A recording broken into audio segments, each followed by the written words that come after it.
What video games is everybody playing right now? I'm playing Rocket League with your dumbass because my computer can't run anything else. But if I could, I'd be playing Elden Ring. Like, you know damn well I want to like just hate my life playing that. God. But it's fun. Don't you hate your life Elden Ring's enough fun. playing Rocket League? Yeah, so more hatred. Okay. More hatred indeed. Jeez. Of heinous things. God.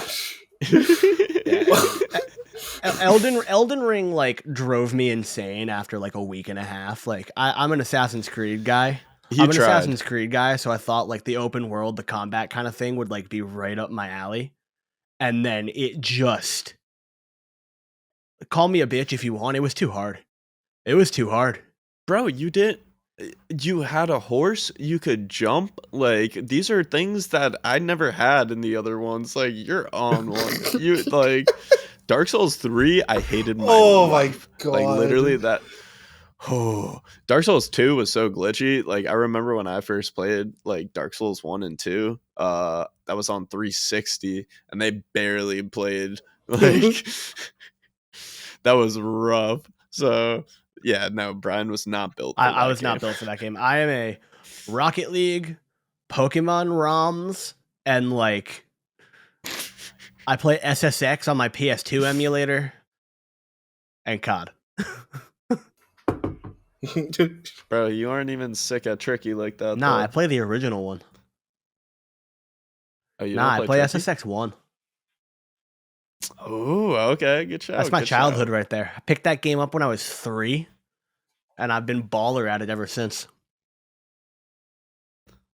And Tekken. I'm beating Tekken 4 right now. Okay. You're playing Tekken. I am playing Tekken. He's learning the lore. He likes the universe. I saw the movie. Bro, you saw Yes. the movie? Jesus Christ. Shitty movie.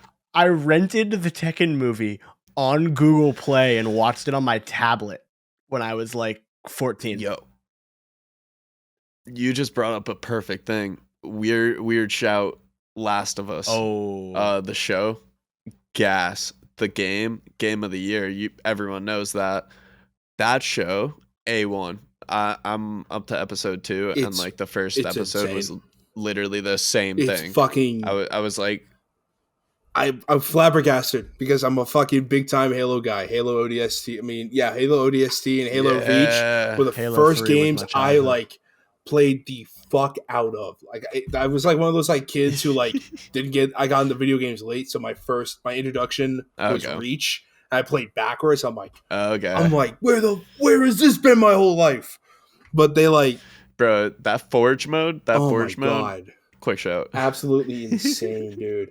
But as like a longtime Halo fan, I saw what was being created, and then like, oh well, it's not canon. Like it's not going to follow canon, and I'm like, this show's fucked. Yeah. This show's fucked. And then I see like this is like because of the lore itself. There was a human Covenant member, and I am like, what in God's green earth am I looking at? I'm like, this better be like someone pretending to be a human. This better be like, I don't know, Arbiter or something. No, it's a human working with the Covenant. No, very like difficult opinion or different opinion. I loved the show. Like I liked it. Okay. I liked it because I read about it. It's prequel stuff. It's not like it's before all the lore that we're used to. So like, I like that they took a different direction, and I liked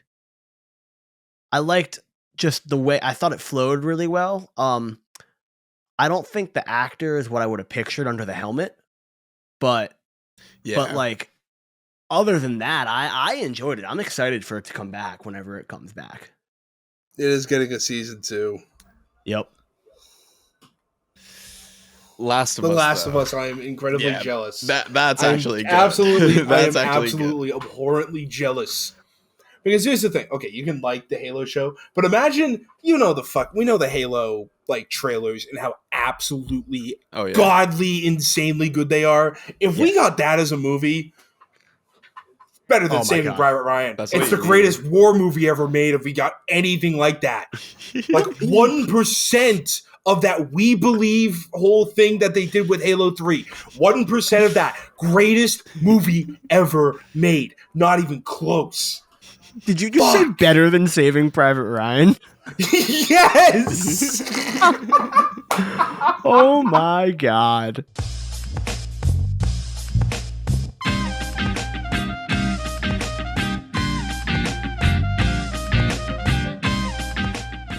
Oh, yeah. Hey, yo. Oh, yeah. Hey, yo. Welcome back to the High Kicks podcast, everybody. Special episode here. CrushTalksSports joins the show. I did finger guns. Shut up. I didn't see him. There we go. Hey. Yeah, so this is a really cool episode for us. Chad, I've been following your TikTok creation for quite a while now. You literally popped up on my For You page with a 1 minute, one match week. And I was hooked. I mean, I look forward to that thing like every week. The ability to summarize an entire week of footy with one statement about each game that's dead on. In a really funny way. The delivery, the thought that goes behind. I don't know how much thought actually goes behind what you're going to say or if it's off the cuff, but it's awesome. And if you just want to tell our listeners a little bit about like how it came to be and like what got you started in the whole content thing before we get into the footy. I don't think I've ever like discussed my backstory with the game that over there calls football, over here calls soccer, and in Italy it's calcio.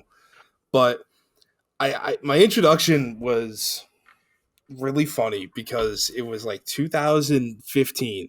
So Leicester just survived like relegation and all that, right? And I was sitting there in this little like group room that like, is like in the side of the building when you walk in, and this is like where we like sit before classes because I went to like a private school and I got there before, and I'm sitting there and I'm like, huh. And my friend was talking about soccer because he was on the soccer team. I'm like, huh, maybe I should become a fan of one of these Premier League teams. And I see like all these teams that I like know are super good, but I'm like, you know what? I'm from a place that already wins everything all the time. And I'm like, there's no way I'm going to bandwagon Arsenal or Manchester United. So Manchester City, oddly, was like one of my first choices because they had the cool Aguero thing. And I'm like, that's like bandwagoning the Patriots because like Tom Brady won a Super Bowl or some shit like that. Like that's like it. And I'm just like, I'm not a bitch. So I went down, and Wolverhampton Wanderers was a close because I heard about them. I don't know if they were in the I think they were. But I think they might have been in the championship at that point. I think that was they were like in the it was something. But I'm like, that sounds like a cool team because that's like one of the coolest sounding teams I've heard in my life. But then I saw Leicester's logo. And I just don't know, man. I got hooked on it. It was like that fox looks cool. They got that flower for I think it's their owner's country, and then they like it just looks like a fantastic design, and I'm just like hooked, and I'm like I love this team, and it's like Leicester City rolls off the tongue perfectly. I'm a fan. They go on to win the league. You're telling us that you joined a supporters group for a team that you thought wasn't great because you didn't want to bandwagon.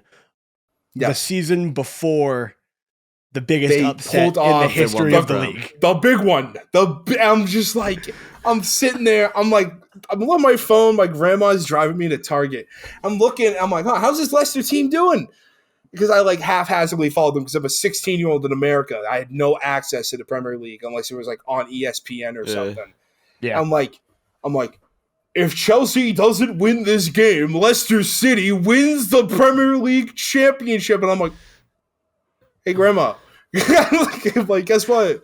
I tell her, and she's like, oh, well, that's pretty cool, Chad. And then I'm like, I have the Snapchat. Their shit was blowing up. It was honestly awesome. I still have the screenshots. Like they had like the Snapchats like at the end of the night. Thank you so much, Leicester City, 2016 whatever champions. And I still have those screenshots somewhere on like one of the old phones. Jeez. Fucking historic. I'm just like, fuck yeah. That's awesome. That's awesome. I love that team. I love that team. I love that culture. Oh. Speaking of Leicester real quick. So you posted a TikTok somewhat recently talking about like the fandoms of Premier League teams in the States and the US. And you talked about how like, I'm not sure if it was full seriousness or jokingness about like your influence on Leicester being like the favorite team in a state near you. Yeah. I found that really funny because like, who knows? Who knows? I did like consistently go on like certain players just to like check in. I'm like, how's like Jose Perez doing this year? And it's like, oh, still god awful. Good to know. And it's like, it's. I would like consistently look because like when you are a kid who plays college football in Vermont, there is nothing to do. And the shitty part is the campus is, sorry to like trail off really quick, but the campus is here. Everything around the school is 5 minutes away, like an annoying 5-minute drive away. So it's not worth it because you got to get out of your good parking spot to go down the street. So that's, I like never left the spot unless it was like for some serious shit or had to like go home or something. But like, Carl, that sounds like sophomore year in Vermont. Yeah. But in just like just sitting in my dorm room all fucking day, I've consistently checked up, and I have a certain feeling that I had to have had a hand because this is like based off of data for like the past couple of years. I have been at Norwich for the past 4 years. There's no way. I gotta be. I'm so happy. The weirdest part about the graphic that you showed is like Alabama was Hull. Like what? I love that. Like what? It makes sense. It makes sense. Weirdly, it does. But yeah. I didn't really think about that, but yeah. It kind of does. Before we get into talking about like current footy, you got anything else you want to tell just about yourself and the whole like, if not, we can just jump right in. I think just like the big influence for me was Football Manager, the game. I have 500 plus hours into this Football Manager 22 save with Deportivo de la Coruna, and I became like low-key fans of the team. They still kind of suck, by the way. But I want to give a special shout out to now Real Betis B player Kevin Carlos, former Huesca player, absolute fucking lower league baller in Football Manager. He is a steal. He is fantastic. Real Betis has signed him for a reason. He's going to be a future first-team star, I swear. That's all I got. So when that happens, we're going to reference this and say you called it. I can't wait. Yeah. He's gonna like do. He's not gonna be like a low key. He's gonna give you maybe 10 goals a year, but that's what you want out of a guy like him. You don't expect like 10 goals off the bench. That's fucking awesome. That's perfect. I had 15 when he was a starter. Yeah. He saved us from getting relegated. It was fantastic. And then a guy literally named Jesus came out of my youth academy, and I won everything. His name was literally Jesus, but I will send you a screenshot. I will send you proof. That would be awesome. That would be awesome. So we're gonna jump right in. We got a little bit to talk about. We're gonna start with some Manchester United because Carl's in a happy mood right now. I just realized, Chad, we didn't go over what team we support for you. Okay. Yeah. Surprise. Me, man. And I support Liverpool. So we have a very interesting dynamic on this show of a lot of banter and going back and forth of your team's trash, no, your team's trash. And for the first 2 years of the show, I was laughing at Carl, and now it's my turn. Yeah. Fuck you. I keep saying we're one Allison header away from shockingly making top 4. Bro, somehow you're gonna pull top 4 over like, Newcastle. Someone, but yeah, I was thinking Newcastle or us. you. I don't want to say that, but yeah. To start with United, yeah, Marcus Rashford is literally him. Yeah. Whatever happened with him since Ronaldo left in December, he has been on an absolute tear.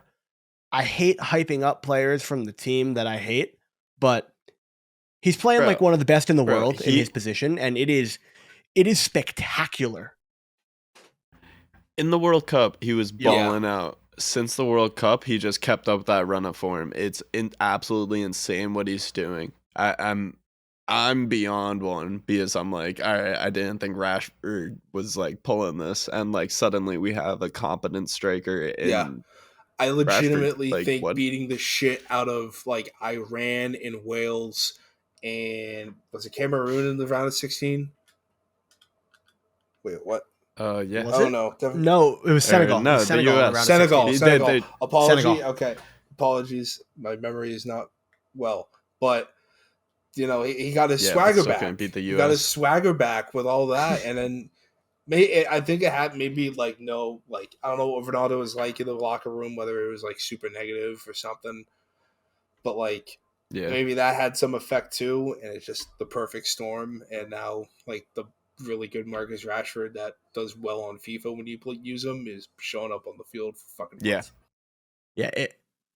I just don't like, even though we lost against Arsenal, it wasn't like a solid loss or anything. Like it was still a back and forth game. Like they're currently first in the Premier League for a reason, and like fair play.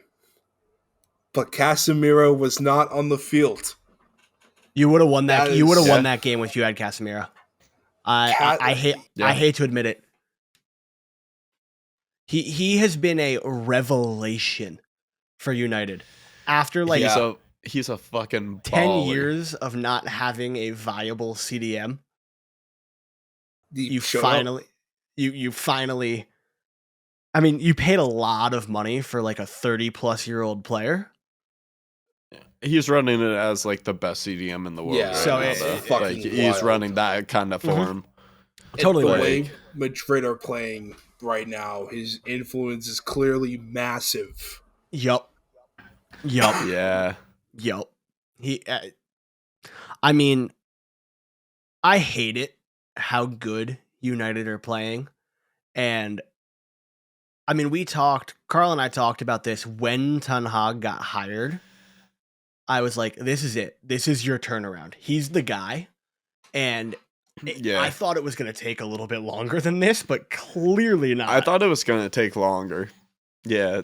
Honestly, the time that it took between him actually becoming the manager, him getting the proper signings, and him like moving the team in a positive direction was way too fast for what I was expecting. Benching Harry Maguire. Because every other manager... Yeah, exactly. And also, like, he made the right signings and was, like, given the money to make the right signings. Who the hell would have signed Lisandro Martinez besides him? Like, Hondo P. Like, a couple sides would have, but no one, like, Maine in the Premier League. Like, the fact that he's running that, like, he made the proper signings at the right time. I thought Martinez was going to be too small. He's proved me wrong in every sense of everything. I mean, he's like a diminutive demon at center back.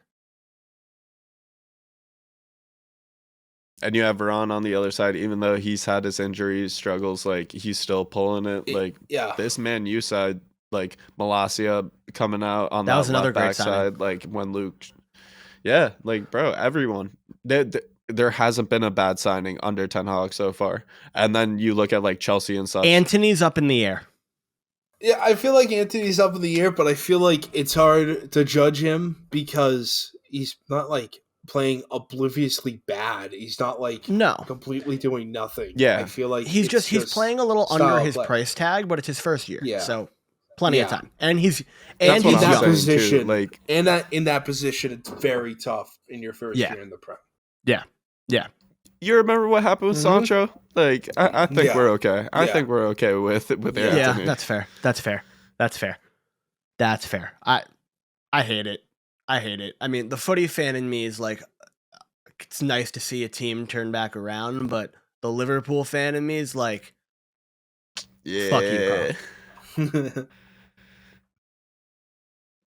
All right, let's move on from my team because despite being happy, we have to be happy for the team that did end up pulling out that win in great fashion too. Like they are deserving of being in first place. This Arsenal side is amazing.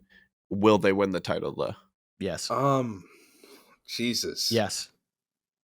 I'm saying yes as well, by the way. Like I think even with Jesus. their 2 games against City, because me and Brian had talked about this a little bit. Brian brought up that they still have 2 games in hand against City. Even with those 2, and if they're both losses, which City, like, they aren't playing consistent enough to be like, oh yeah, those are guaranteed losses. Like, yeah, Erling Haaland is still on scoring streaks and whatever, like just scoring at will, but the team play isn't always there. So, like with this Arsenal side and the way that they're playing, they have 2 competent players that are playing beyond like levels that we've even thought of for these players right now. Saka and Odegaard have been Do on you one. think this is And then beyond the if we realm of what people thought for Odegaard? Because I think this is what he was expected to be. I just think it took a little longer than people thought. It We've took been way too hearing long. we've been hearing Odegaard's name since he was 16 years that's old. true. Well, we also thought it was going to happen on Real instead of this Arsenal side. So that's why I think it sort of like escaped the realm and then brought it back into reality. But at the same time, you make a very valid point. He was so young during that time. It's hard to like judge so quickly. But it's amazing what he's currently doing with this side. Saka, Jesus Christ, you got it. I'm sorry. Like, you He's a got baller. it. He's unbelievable. I was telling a friend, I got a friend who's a Arsenal supporter, and his reasoning for being an Arsenal supporter is hysterical. It's because he's a big fan of the Sidemen, and he likes that KSI's drink Prime is the official sponsor of Arsenal. So that drove him to support the Gunners. But we were talking about Saka today, and he was like, I don't know much, but I know he's ridiculous. So, like... That's awesome. Oh my God. Yeah. Look, anything to get more Americans into footy. Yeah. I feel like I think it's gonna like prove a point on how like potentially important you're gonna need to have good wingers to win the Premier League, because Manchester City, no offense to Grealish and whoever the fuck is on the other side, it's a different guy every week. But not Grealish. I mean, Foden. Yeah, Foden and Grealish, but they gotta play the same spot.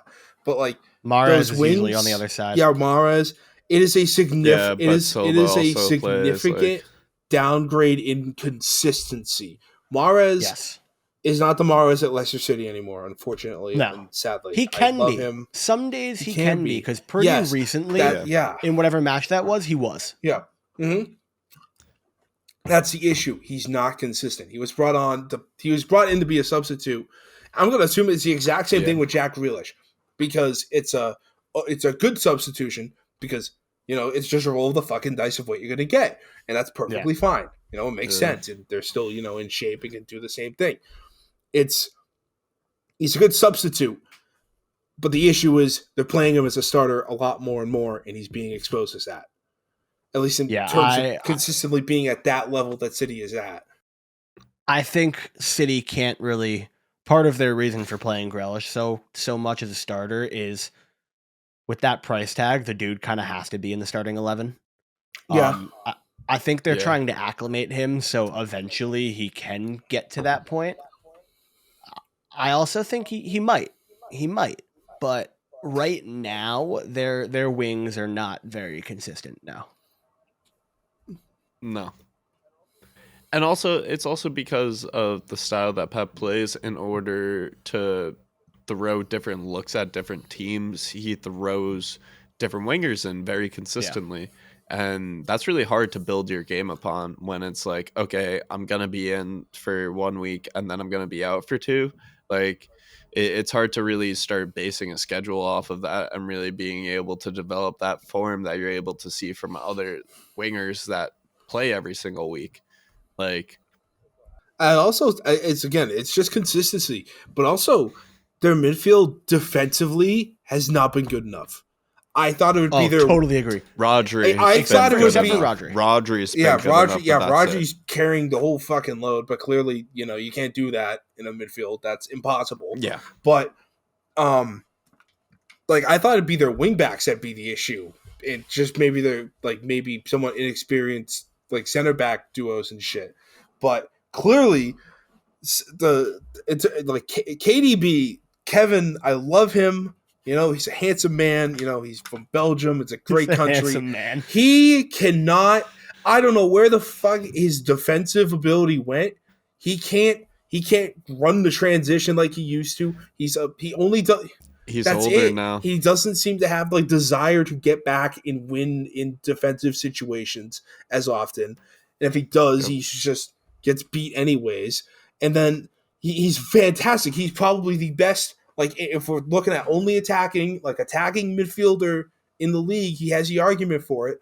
But in terms of overall midfielder, if you were to make a Premier League first half 11 with subs, he would barely make the list because what would you want out of a midfielder? That is a hot barn. He wants the whole barn, and he has the cows. Chad, that is a hot take. I know. Damn. Damn. I'm sorry. Damn. So I give it to KDB. He doesn't. I know what you mean in terms of the lack of defense, but KDB's position has never been defense, yeah. So I won't knock him on that. But I 100% agree with what you're saying in terms of that. He used to play really back and forth despite being a cam, and he was a lot more physical, but the years have started to toll on him, and he plays a little more forward.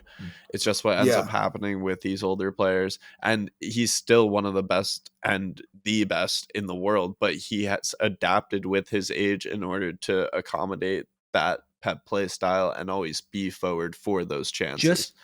So it's just to throw us back into the Arsenal and the title thing, all of these conversations about City are going to be very, very important when they play their 2 matches against Arsenal that they still have left to play. They win 8-0 each. They just completely just kill them, bury them. Erling Haaland starts doing a goddamn Fortnite dance in the corner. But yeah, it's Fortnite dance into the corner. But yeah, no, they got a Fortnite dance in the corner. Haaland is a freak. I mean, he's a freak. He's a freak. Even as good as the City team can play, if Arsenal win that game in hand that they have over City, they go back to 8 points clear. And even with 2 losses to City, I don't see Arsenal dropping points anywhere. Here, let's pull this up. I'll pull up the schedule. I want to look at the schedule really quick. Go for it. I mean, I have it. I just it on don't my see left them monitor. doing it. But I also. Oh yeah. You can read it. Yeah, I could see Spurs causing City to drop points because City historically has problems with Spurs. But looking ahead, Arsenal have Everton. Brentford might be. Then they got Brentford. Then they have City. Again. Then they have Villa. That's a problem. That's another potential problem. That's a low-key good team. Yeah, especially since they've brought in Unai Emery. They're playing a lot better. Yeah. Then they got Leicester, Bournemouth. Jesus Christ. Yeah, they're going to smack you. It's going to be another 4-2 Fulham could be a difficult game for them. Fulham are surprising this season. Okay, so low-key, Fulham, Crystal Palace, and Leeds are all trap games. Yep. All of them are trap games because, you don't know what you're going to get out of Fulham offensively because you're either getting 0-0 or you're winning 1-0 or losing 1-0. No in between. Then Crystal Palace, it's 0-0 or easy or Zaha. Or Zaha get a goal and you lose 1-0. Leeds United. Bro, we aren't talking about Man U right now. Jesus, you don't get Zaha unless you're Man U. That is true, yeah. Bring it down a notch. But then Leeds is they'll punch you in the balls and, roll the dice type of shit.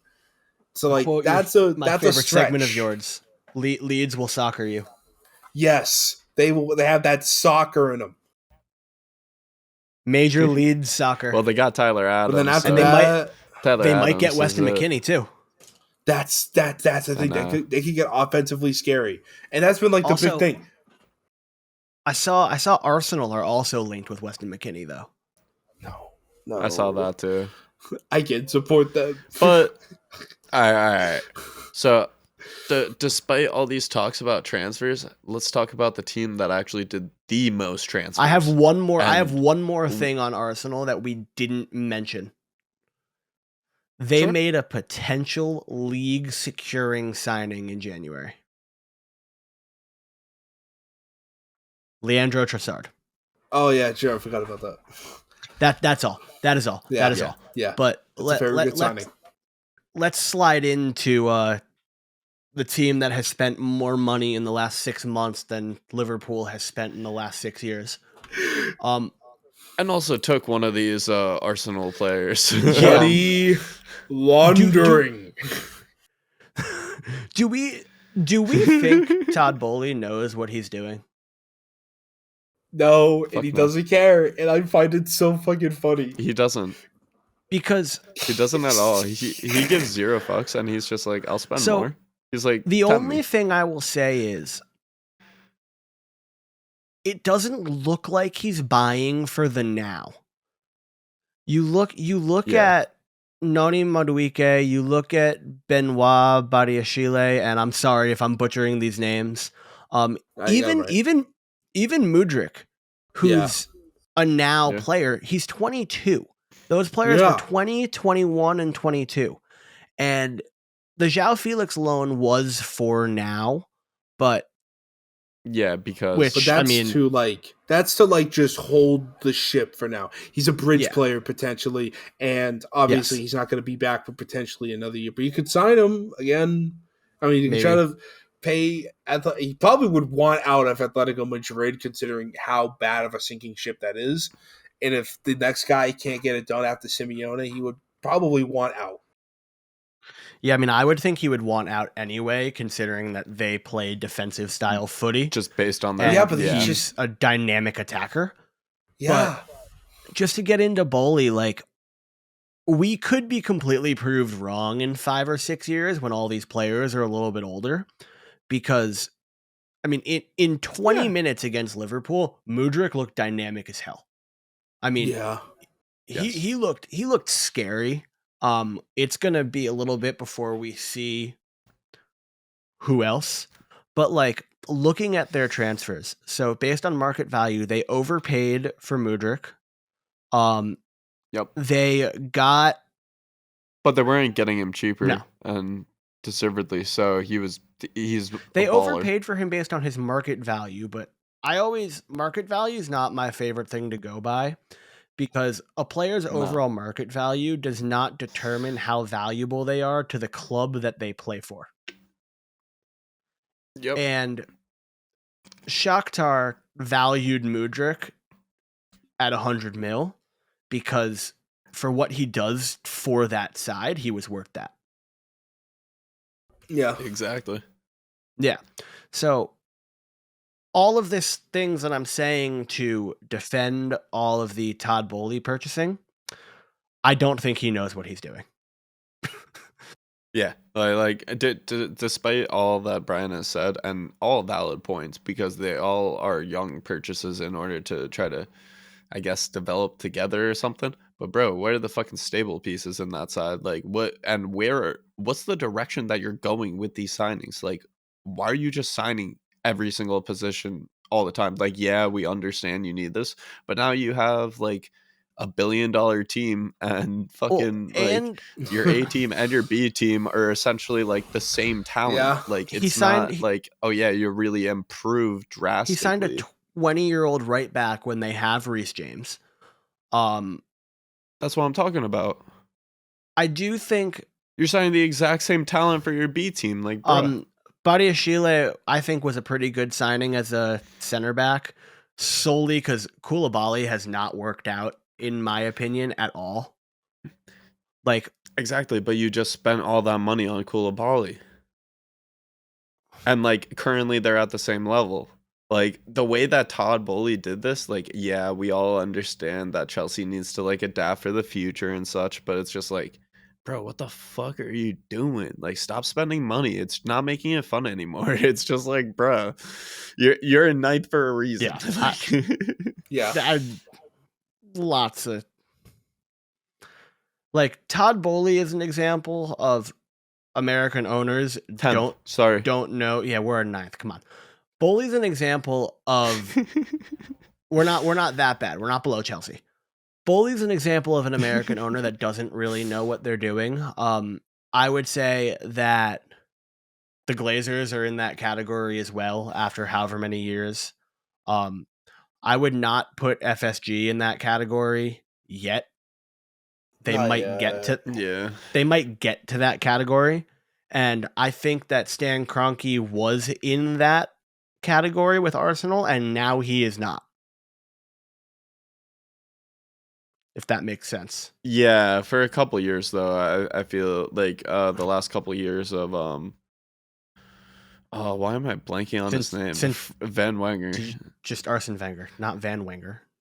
Yeah, why did I just Van Wenger? Yeah, but the last couple of years of Wenger, when they signed like a couple people here and there that were sort of at the latter years of their year out of their career and or just like reaching on a few signings. Yeah, I definitely get what you mean. Yeah. But I think Bowley's lost. He recently stepped down from his sporting director role. I think they just need to bring in somebody who knows the sport a little bit better, who knows the transfer market a little bit better. Scary enough for me, when Michael Edwards left Liverpool, I saw potential links that he could end up at Chelsea someday. That would terrify me. Oh, I mean, that's horrifying. That's horrifying. I don't know how accurate those reports were, because depending on where you get your news, they say a lot of different things. And if Fabrizio doesn't say it, it's not happening. But yeah, like, no, please no, because the dude who brought Liverpool the Van Dijk and the Allison and the helped build the team that we have. I mean, yeah, let's not talk about it. So back to the transfer market. Are we moving on off Chelsea? Yeah, because they don't know what they're doing, so we don't know what we're fucking talking about right now. So given that we're about to talk about some transfer market shithousery, I do have to stay with Chelsea really quickly because I was going to say because the Mudryk deal, seeing all of the reports that Chelsea's not going to get into it unless the deal collapses and and then all of a sudden Chelsea's like, hey, Arsenal, you don't have the bag that we have. That was so funny because I remember I was like driving. I was driving up to work and I like parked my car. Look at my phone. The first tweet, Fabrizio Romano tweets. Arsenal are hoping to sign soon before potential hijacking. I then like 6 or 4.5 so hours later, I go on my break and look at my phone. Chelsea is hijacking the Mudryk deal. Arsenal is panicking. And I'm like, what the fuck? It happened in like 4 hours. Like, it was so like funny. Mudryk is getting ready to fly to London for his medicals with Arsenal. Wait, nope, never mind. He's going to Chelsea. I swear to God, this is what happened. So Todd Bowley was sitting there. He was like, yeah, I'm going to look for every player that Arsenal's looking at. They're good. I should get those. And then he was just like, fuck it, yeah, let's do it. They're also now apparently it works interested in, I think his name is Matheus Nunes, who Liverpool are interested in. I saw today that... Bro, they're going to be into Weston McKennie next. But that hijack, for a little while, was what everyone thought was going to be the craziest transfer saga of the entire window. of the window. And yeah, because that makes sense. And then Arnaut Danjuma said, "Hold my beer." All right, so for those who don't know, Everton and Spurs got into a little spat. It wasn't even a spat. The dude had his medical done at Everton. Know, that's what I mean. Like, imagine. I cannot wait to see Everton versus Spurs after this. He did media in an Everton shirt. He was ready to go. He was about to sign, and then Spurs were like, "Hey, yo, you want to come here instead?" And he looked at Everton, and he was like, "Y'all trash." He literally said, "Peace." Yeah. They showed him the table. They were like, and he's like, relegation battle or top 4 battle. They're like, even though you probably like won't see the field as much, he'll play. You'll actually be doing something important to everything. Yeah, I know, but like, it's just such a meme. Like, bro, imagine going to Everton right now. Yeah. Like, I feel like that's enough of a joke. I mean, yeah, if we really want to talk about Banter Club, Everton are god awful. That's like, bro, at the beginning of the season, I felt bad for you, Chad. Like, honestly, like, I love Leicester as like one of like these clubs that just always make it. They always are really scrappy. They're one of these sides that always play great, but like you don't always get to see it in some of the stats. I love that I can say that Leicester that was sitting 20th is fucking miles ahead of fucking Everton. In terms to be honest, trying, but and they're only 3 points up. To be fair, with Everton, they're still with miles Everton, 3 ahead. Points feels like a mile right now, and unless they get something next week, but they've won 3 matches. Yeah, Leicester. So did you, Chad? Did you just say get something next week? Yeah, for Everton, they're playing Arsenal. Oh well, hey man, you want to cause some drama? Let's fucking do it. That would actually be like get the script writers going to get them going in there. Honestly, I might just place a bet because of that. I might just place a bet because of that. Don't gamble, kids, unless you're 21. So side note, Chad, that's literally my job. Good job. Yeah, I work in sports betting content, and I run a Discord server and a Twitter focused on making people money through betting. There you go, man. Look at the lines. So don't gamble, kids, unless you're using my sign-up link. Oh, Jesus. Or if they're good prop bets, yeah, always do prop bets.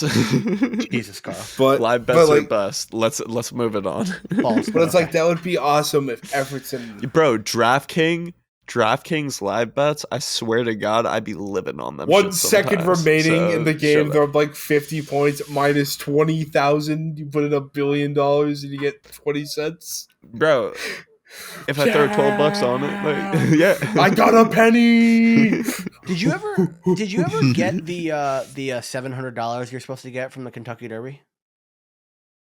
You did? It was the Kentucky Derby. Yeah. Awesome. Swiss guy diver. Awesome. But okay. But like back into the transfer market. Yeah, but like back to like Everton just like throwing a wrench in the shit. They can do it. They're one of those motherfucking teams. But like with terms of like Leicester, in terms of transfer market, we're looking at a couple of players because Jose Perez just got given the okay to leave, which means we need a winger, we need a center back. Okay, so we solved our problems at left back with that Christensen kid. We're looking at Tete out of Lyon.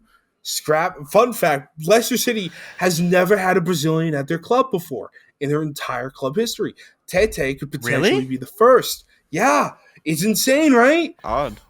Okay. At least as far as sources have been saying so far, there could be some random guy. But then we have. I feel like, I'm sorry to break this to you. Are you guys still getting rid of the man, Ndidi and the Belgian. Tielemans? Yeah. Tielemans is gone, bro. Yeah. He's gone. He's gone. Yeah, when he's gone, you're kind of screwed. Tielemans, no, it's when Madison leaves. Madison's the glue. I 100% no. I don't agree with that. I think Madison gets fed the ball from I think Tielemans and Ndidi are the glue because that's your midfield. Yeah. We'll solve it in the summer. Madison's the most explosive I agree with offensive you in terms weapon. of Madison. But yeah, Madison's fun as fuck. So Drewsbury Hall is Leicester too, right? Yes. Is that his name? I love Dewey. Yes, he's been hurt for a very long time. He's just coming back. He's also exciting. Yeah. Vardy is shit now, unfortunately. God, I can't believe that was the back injury. He's also old. That's it, man. Yeah, that's what I mean. It's the age. That's why. But doesn't mean that he's not literally the best signing in the history of the Premier League when you talk about price, output, and impact. Dude, I'm sorry. Okay, I hate the thought of this. I'm gonna throw this take on here now. He's better to me. He's better than Harry Kane for me. I don't fucking care. As Harry Kane can fucking shoot a 3-pointer. Harry Kane hasn't won a title. Harry Kane can shoot a 3-pointer. As until he wins something not named the fucking Audi Harry Kane Cup. hasn't won a title. I was waiting for the Audi Cup reference. Okay, stud player. It's insane what motherfuckers are doing against Vardy. Like, oh well, he's only been consistent for so long. And that's great. He's won a whole fucking damn title, and he's got the FA Cup, and he's had significant European moments. He matches with Kane Leicester. And everything with fucking Leicester, man. Obviously, we had studs on those teams. God bless all of them. But I'm not gonna lie. If Harry Kane doesn't win something, so I would take Vardy's career in terms of accomplishments. I will say. You're out of your mind if by the eye test you think Vardy's better than Kane. Oh yeah, obviously. But I still feel like Vardy's that guy. But does Harry Kane chug fucking Red Bull on the sideline? Career-wise, you're 100% right though. Did Harry Kane howl at Wolves supporters when he scored a winner?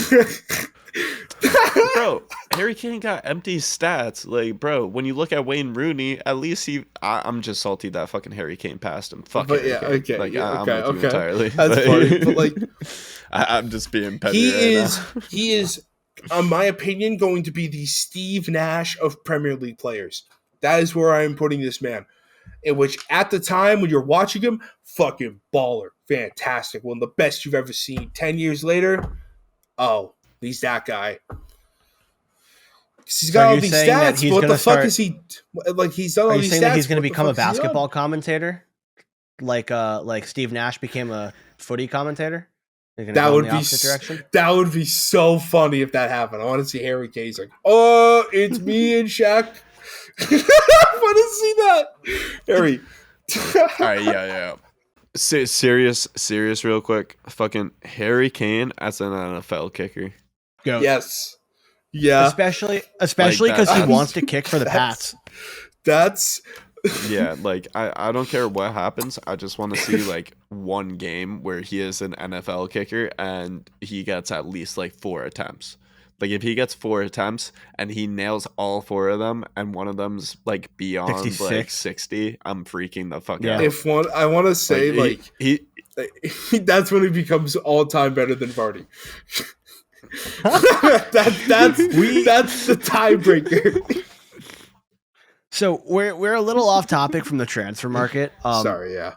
No, you're good. I'm just using this as a segue. Yeah, what? No. Because when Harry Kane transfers, yeah. Way to bring it back, Carl. Way to bring it back. Do we want to slide into the U.S. team?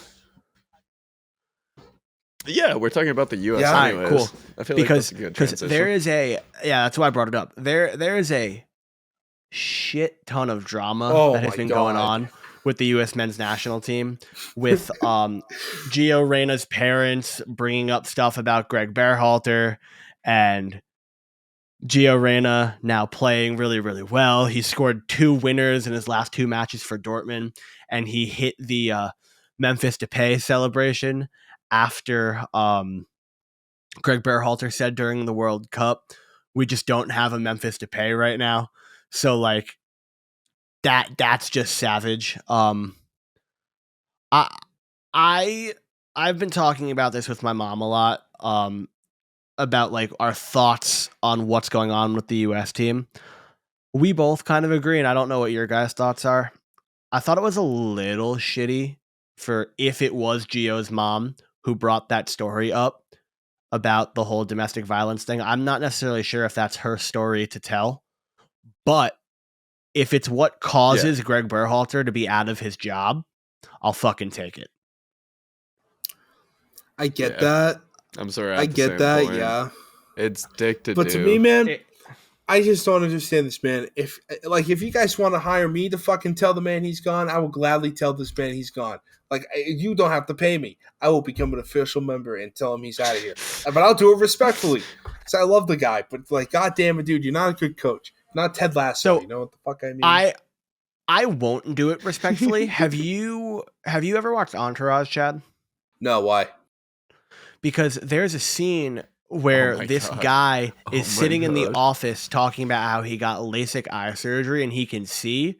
And Ari Gold, the super agent in the show, goes, "Oh, you can see?" And he walks up to the whiteboard and writes, "Get the fuck out."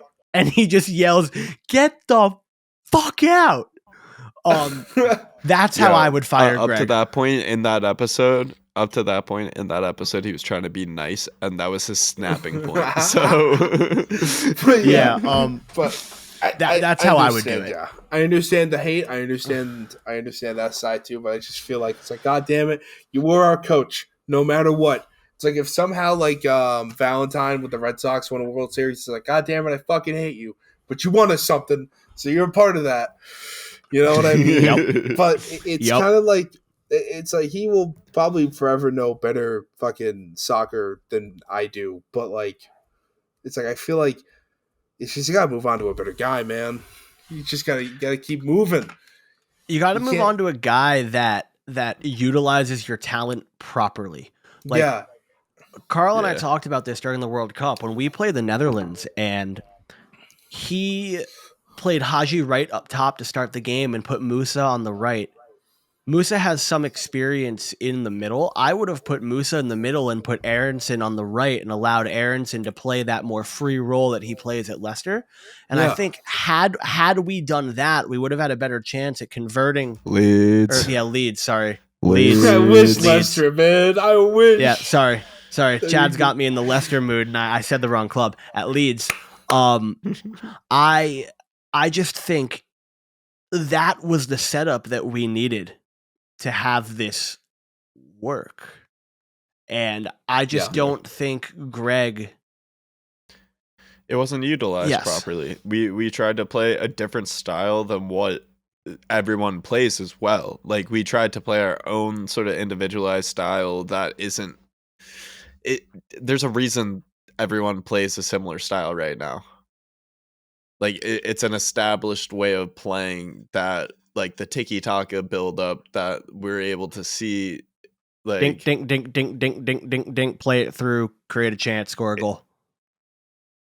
It's necessary. We don't do that. It's necessary. Like, we don't. I feel like sometimes we look like a high school team out there.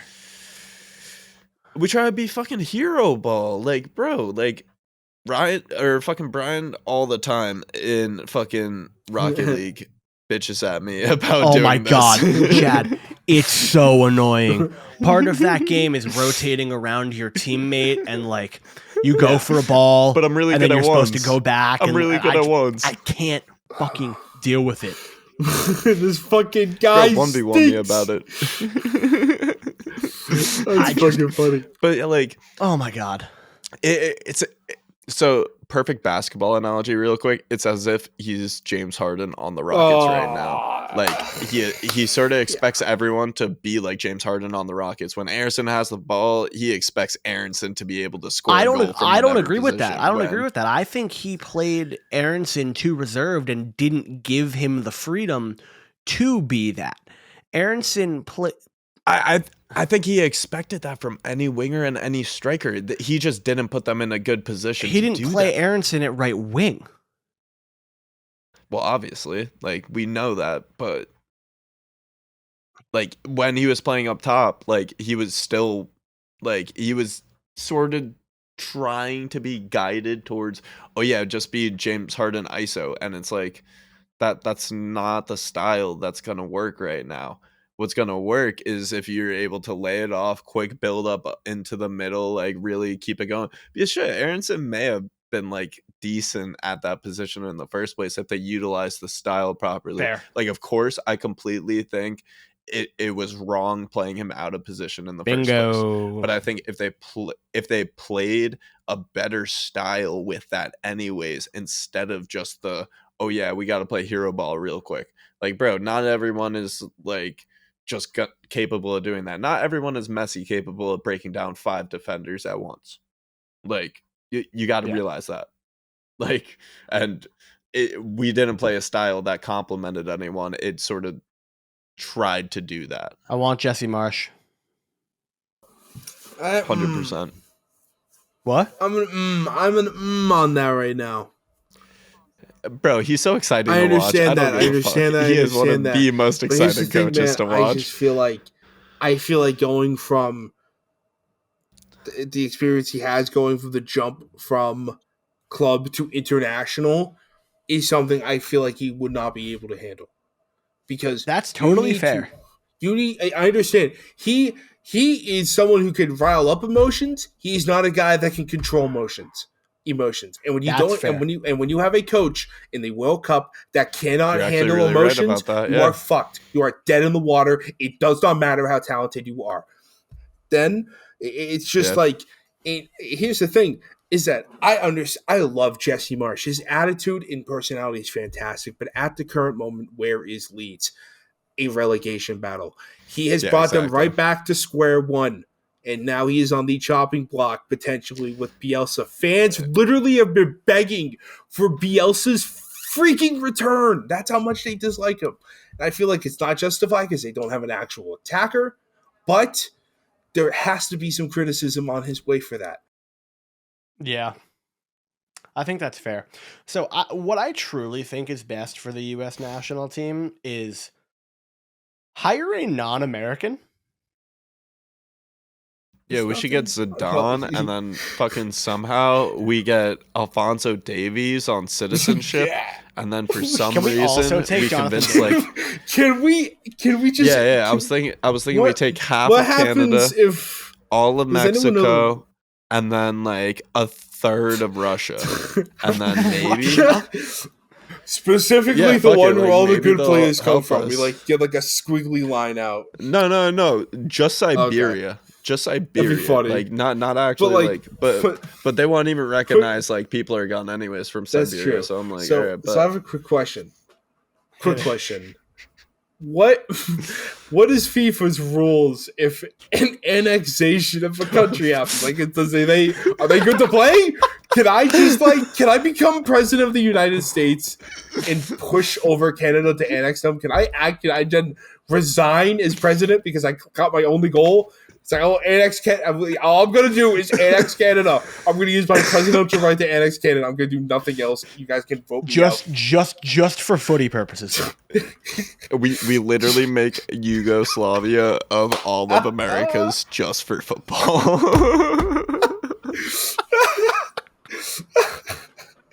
And then I get reelected and I take Mexico.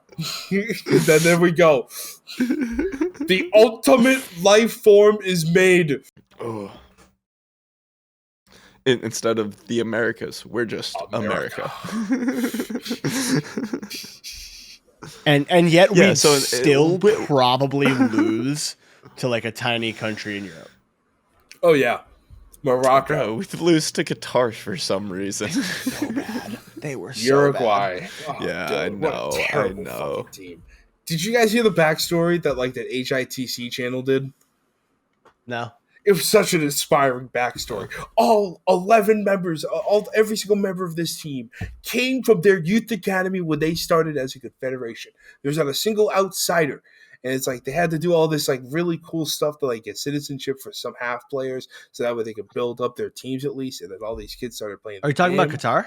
Yeah, Qatar. Oh yeah, I did hear about this. They like, and then for like months leading up to the World Cup, they didn't play with their club teams. They canceled their season so that their players can prepare for the World Cup. And they were the worst host nation They ever. had an entire year to prepare for this moment, and they didn't win. They didn't get a single fucking point. Embarrassing. Did they score? They scored like twice.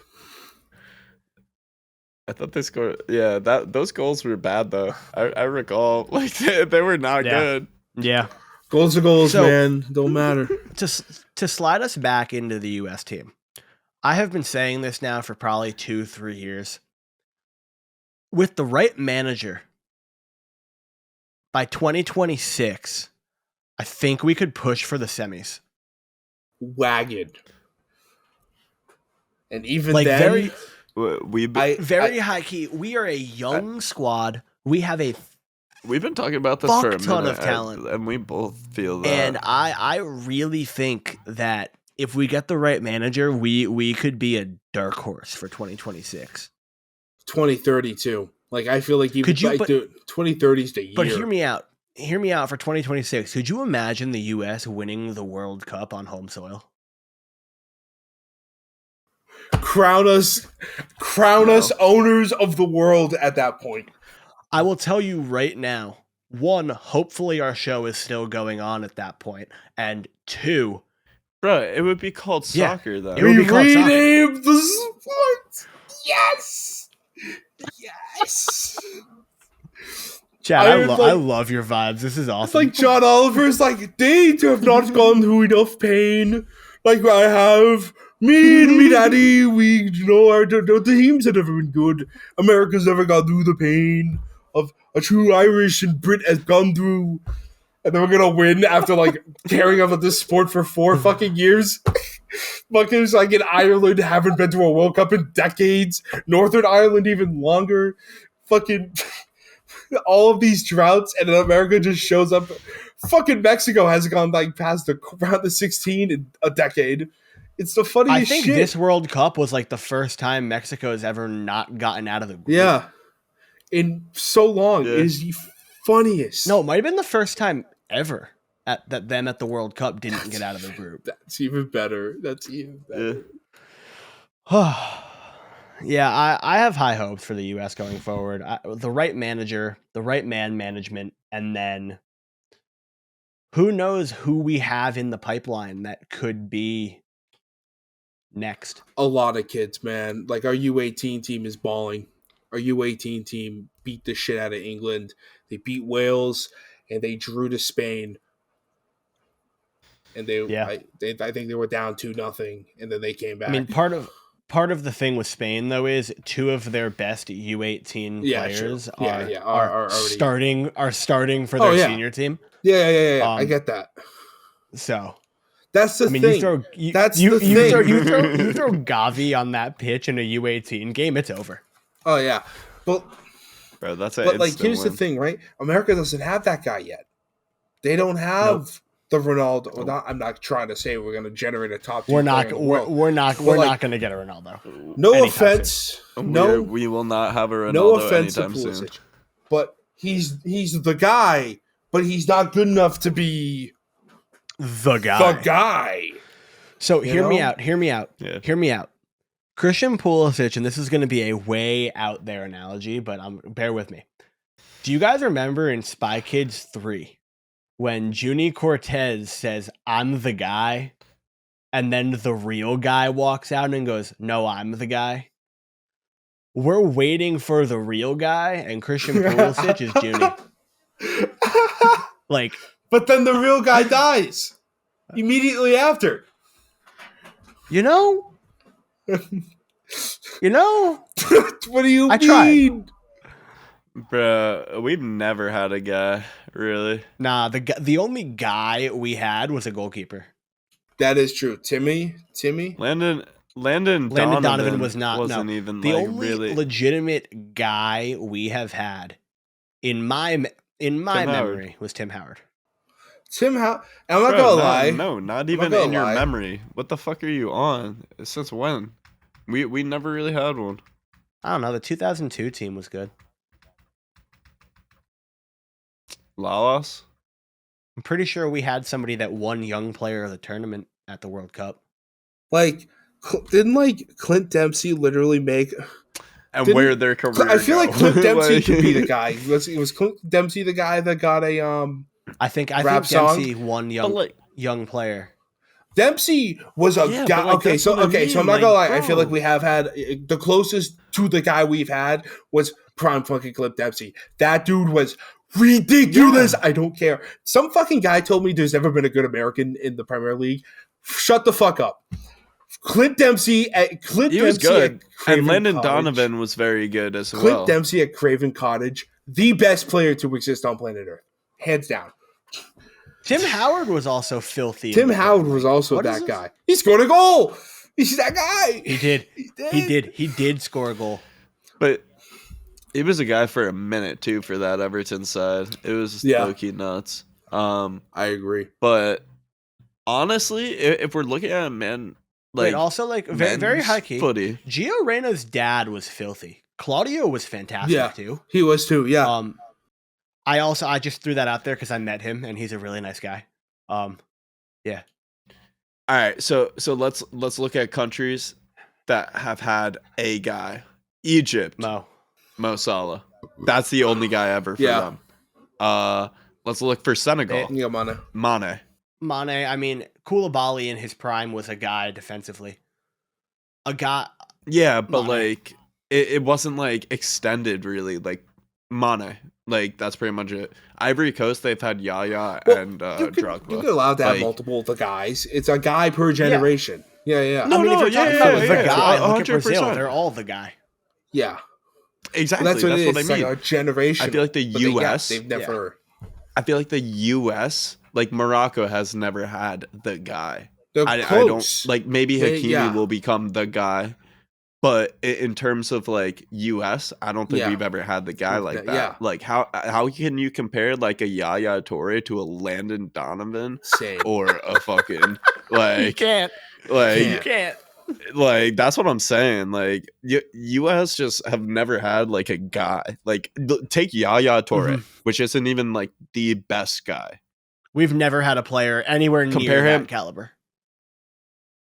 Exactly. That's all I wanted to say with that. Like, I think we will, but we haven't even like had that. Yeah, which is nuts. Mm-hmm. Yeah. Mm-hmm. So we can only go up. I feel like that's a fair assessment. See, here's the shitty thing, right? Here's the shitty thing, and I feel like we just get we are the most fraudulent World Cup group. I'm sorry to say it. No offense to the little guys. I love all of you equally. I love all of your individuality. Your flags are awesome. Your fans are amazing. But God damn it, what you put on a pitch does not compare to America. I don't think y'all understand. 2018 was a fucking war crime. A crime against God's given creation on this planet. It was something so catastrophic that shockwaves, genuine shock. People who didn't care about fucking soccer were like, "What the fuck? How do you lose to Trinbago and Tobago?" No offense to Trinidad and Tobago. I know, but that's what I'm saying. Okay. I mean, that was bad. That was bad. Jesus. But like, that's the thing, is that the United States are in a situation where it is they are not tested. It's Mexico, sometimes El Salvador. It's El Salvador at their place. And then Costa Rica occasionally. Costa Rica sometimes, because they have a really good goalkeeper, but he's old as shit. He's gone. I love him. I love him. Navas. I love Navas. He's my favorite. He's my favorite player, like potentially ever. I based so much of my goalie training when I was playing off of Keylor Navas. Yeah, but then it's like, and then Navas, and then Canada. I feel like only Canada at their place because it's super cold and none of us like it. But it's like we play some of our games in fucking St. Paul, Minnesota, though, in January. Yeah, that's true. So I feel like, it kind of evens it out a bit. But, like, a lot of these guys are, like, from the South or Jersey Weirdly enough, so like I'm from Jersey. Yeah. And for a small ass state, it's gross. I mean, it's gross. Yeah, sure. But for a small ass state, the amount of elite athletes that come out of New Jersey is mind blowing. Mind blowing. Bro, where do you think New York's nuclear waste goes to? Oh, is that why we're all freakishly athletic? Where we all have like toxic superpowers? Yeah. Yes. Okay. Yeah, bro. Have you ever seen New Jersey before? That like Charles, does that explain my hands?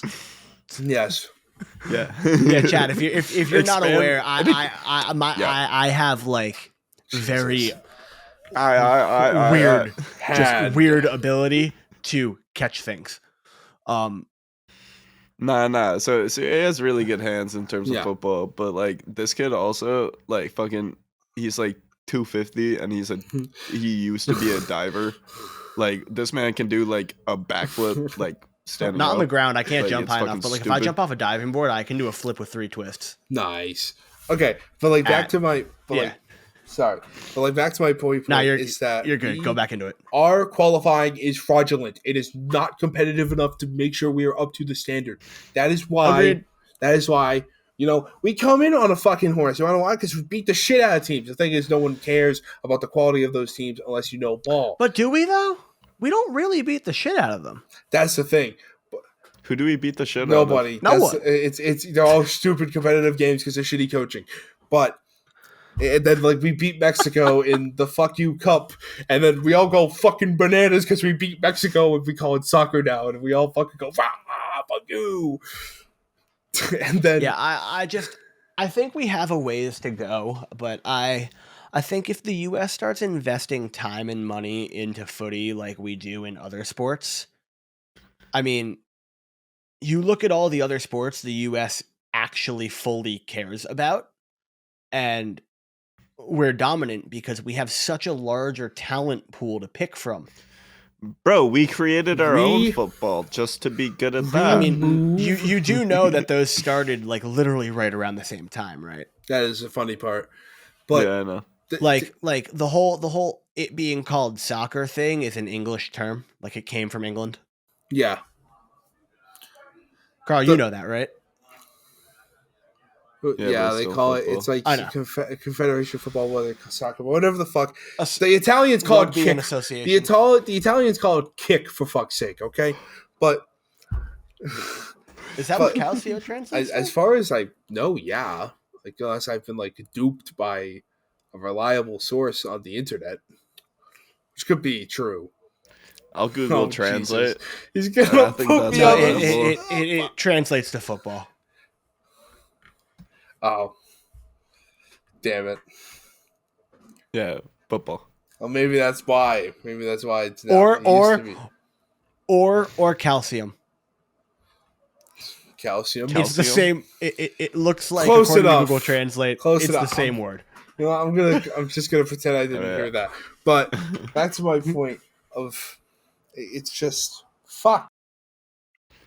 Yo, it is just with no accent. Yeah. Yeah.